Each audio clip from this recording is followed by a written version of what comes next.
Today, we will discuss the risks and benefits of vaping. According to the article Vaping, the New Wave of Nicotine Addiction, they were intended to help smokers quit. However, they have become increasingly popular among youth populations. Now, let us continue and discuss some risks associated with youth vaping. As we have learned from the class lectures, nicotine is a highly addictive and habit forming drug. Younger people can become addicted, and young people have been found, according to the video Nick Sick, The Dangers of Youth Vaping, to keep their vape devices as close to them as possible, as shown here, like a tissue box or under a pillow. As young people become addicted, according to the video Nick Sick, The Dangers of Youth Vaping, it can lead to a variety of problems at home and school and the experience of adverse physical symptoms such as feeling fatigued, out of breath, and having chest pain.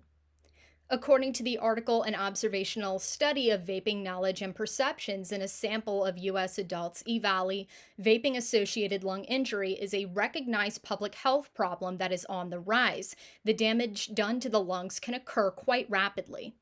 On another note, there are risks associated with the combined use of vaping and consuming alcohol.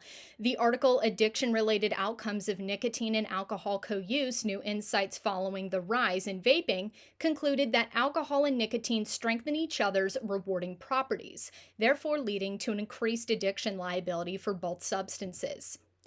We must ask what additional research exists on vaping and how can it help educate the general population on the associated risks and benefits of using vape devices. According to the video, Vaping Demystified, there are many misconceptions about vaping.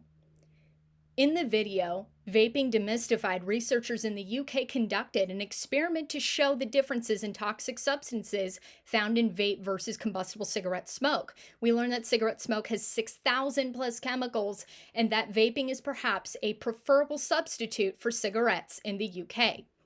As we mentioned in the previous research articles, vaping was intended to help smokers quit. In Vaping Demystified, the goal in the UK is to help cigarette smokers follow this path from smoking combustible cigarettes to vaping to quitting, which will hopefully lead to smokers stopping for good and therefore helping those improve their health.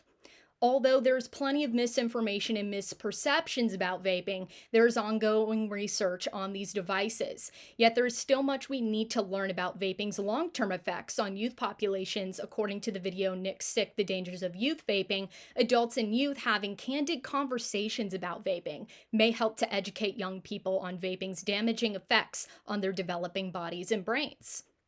As we have learned from the articles and Vaping Demystified, vaping with its stricter regulations in the UK may pave the way for smokers to quit combustible cigarettes and therefore may be a benefit to improve their lung health.